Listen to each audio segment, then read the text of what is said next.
इस वीडियो में हम लोग जानेंगे कि कॉन्टिनेंटल ड्रिफ्ट थ्योरी ये क्या होता है। ठीक है। अब इसमें हम देखते हैं, अच्छा, ये जो कॉन्टिनेंटल ड्रिफ्ट थ्योरी है ये एक तरह से थ्योरी उस चीज के ऊपर है कि जो अर्थ था पहले, तो अर्थ में जितने भी जो कॉन्टिनेंट्स थे, ठीक है, बोलते हैं कि वो सारे के सारे पहले एक ही साथ थे। ठीक। फिर समय के साथ साथ ये सारे के सारे जो कॉन्टिनेंट है ये एक दूसरे से दूर हो गए। ठीक है। तो ये कैसे हुआ, इसके पीछे कारण क्या है, ठीक है, और ये पहले एक थे कि भी नहीं थे, तो ये सब चीज को एक्सप्लेन किया है इस कॉन्टिनेंटल ड्रिफ्ट थ्योरी ने, ड्रिफ्ट थ्योरी में, है ना। तो इस कॉन्टिनेंटल ड्रिफ्ट थ्योरी को एल्फ्रेड वैगनर ने लिखा है। तो इन्होंने जो कॉन्टिनेंटल ड्रिफ्ट थ्योरी है इस पे 4 ऑब्जर्वेशन किया है कि भाई जो कॉन्टिनेंट्स थे वो पहले एक साथ थे। तो उसके लिए मतलब उन्होंने 4 एक सबूत दिया ऑब्जर्वेशन से कि भाई पहले जो कॉन्टिनेंट है सबके सब एक थे, फिर बाद में जाके ये अलग हुए। तो पहला जो ऑब्जर्वेशन था वो ये था कि जो भी कॉन्टिनेंट्स थे उनका जो कोस्टल लाइन है, ठीक है, तो वो सारे के सारे कहीं ना कहीं एक तरह से जिक्स ऑफ पजल की तरह फिट होते हैं। ठीक है। अगर आप सारे कॉन्टिनेंट को जोड़ेंगे ना तो जैसे आसानी से, जैसे नहीं होता है, जैसे ये हिस्सा ऐसा हो गया और ये हिस्सा ऐसा हो गया। ठीक है। अब इन दोनों को आप जोड़ोगे तो फिट फिट बैठ जाता है ना। तो ये जिक्स ऑफ पजल की तरह है। तो उसी तरह से ये जो कॉन्टिनेंट है वो भी एक तरह से फिट हो जाते हैं अगर आप उन सभी को जोड़े तो। ठीक है। तो पहला ऑब्जर्वेशन ये है।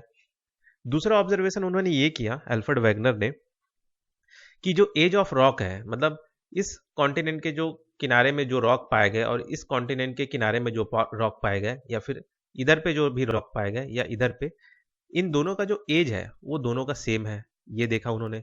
तीसरा ये था फॉसिल इविडेंस, मतलब इस कोस्ट लाइन में, इस कॉन्टिनेंट के कोस्ट लाइन में जो भी प्लांट्स और एनिमल्स के फॉसिल मिले, वही फॉसिल्स दूसरे कॉन्टिनेंट के क्या बोलते हैं, कोस्ट लाइन में भी उनको मिले। ठीक है। जैसे यहाँ पे जो मिल रहे हैं वो यहाँ पे मिल रहे हैं।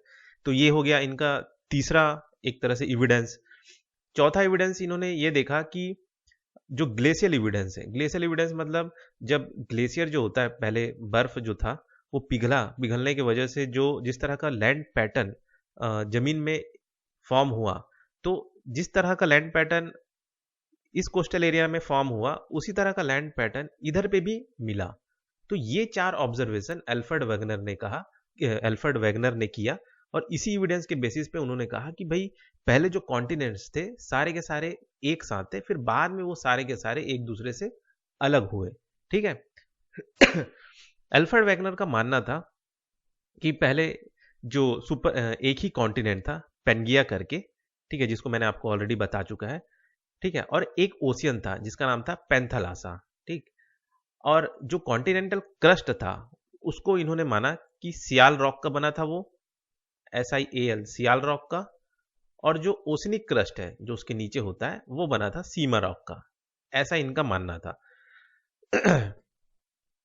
बाद में इन्होंने ये बोला, मतलब बाद में नहीं, इसकी इसी इसी थ्योरी में इन्होंने ये बोला कि मिड मेसोजोइक एरा के समय में ये जो आपका जो पेंगिया जो कॉन्टिनेंट है ये ब्रेक हो गया। ठीक है। ब्रेक होने के बाद में ये एक दूसरे से दूर होने लगा। ठीक। तो अभी कोई एग्जाम्पल ऐसा है कि जो कॉन्टिनेंट जो दूर हो रहा हो या खसक रहा हो, तो एग्जाम्पल के लिए इन्होंने दिया कि जो ग्रीनलैंड ड्रिफ्टिंग है, जो ग्रीनलैंड है वो अभी भी वेस्ट वर्ल्ड की तरफ ड्रिफ्ट हो रहा है। ठीक है। ये इन्होंने एक एग्जाम्पल दिया। ठीक है।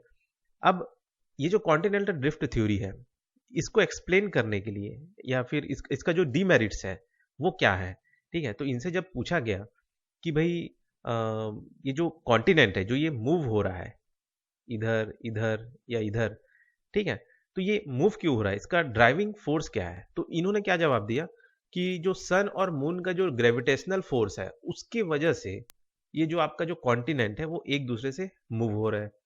ठीक है। जो कि बाद में चल के रिजेक्ट हो गया कि भाई सन और मून में इतना कैसे ग्रेविटेशनल पुल हो सकता है कि वो इतने बड़े कॉन्टिनेंट को खींच सकता है। तो ये इनका एक डीमेरिट्स हो गया। ठीक है।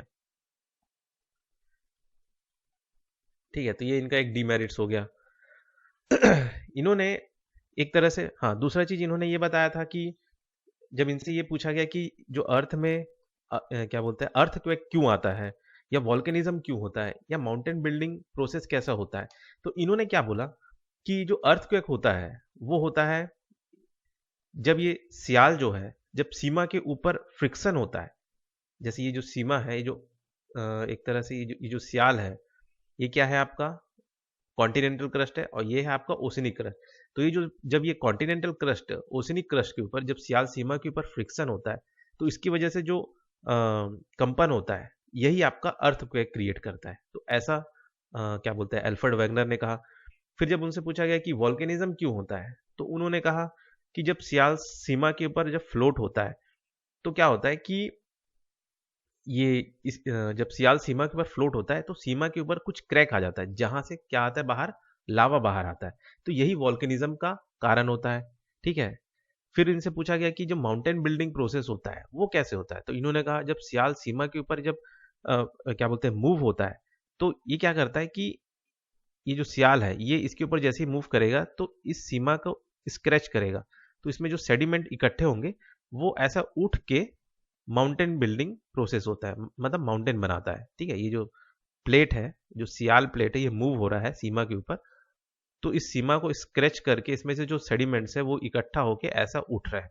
ठीक है। इस तरीके से इन्होंने माउंटेन बिल्डिंग प्रोसेस को कहा, जो कि बाद में चल के पूरी तरह से रिजेक्ट हो गया, क्योंकि आप जानते हैं कि ये जो सियाल और सीमा वाला जो कॉन्सेप्ट है, इसको आज के समय में नहीं मानते। ये थ्योरी ऐसी भी रिजेक्ट हो गया है। ठीक है। इसके जगह हमने वही आपका अपर क्रस्ट मेंटल कोर, इस चीज को हम मानते हैं। ठीक है। तो इस तरीके से जो कॉन्टिनेंटल ड्रिफ्ट थ्योरी है, इसका कुछ ये डीमेरिट्स था। बाकी ये जो ऑब्जर्वेशन इन्होंने किया, ये कहीं ना कहीं इस चीज को साबित करता है कि हाँ, पहले जो कॉन्टिनेंट थे सब एक साथ थे, लेकिन ये धीरे धीरे फिर एक दूसरे से अलग होने लगे। लेकिन इस ये जो कॉन्टिनेंट अलग क्यों हो रहा है, इस चीज को इस कॉन्टिनेंटल ड्रिफ्ट थ्योरी में ने या ये जो एल्फ्रेड वैगनर है, इन्होंने इस चीज को एक्सप्लेन नहीं कर पाया कि ये जो कॉन्टिनेंट है ये दूर क्यों हो रहा है। ठीक है।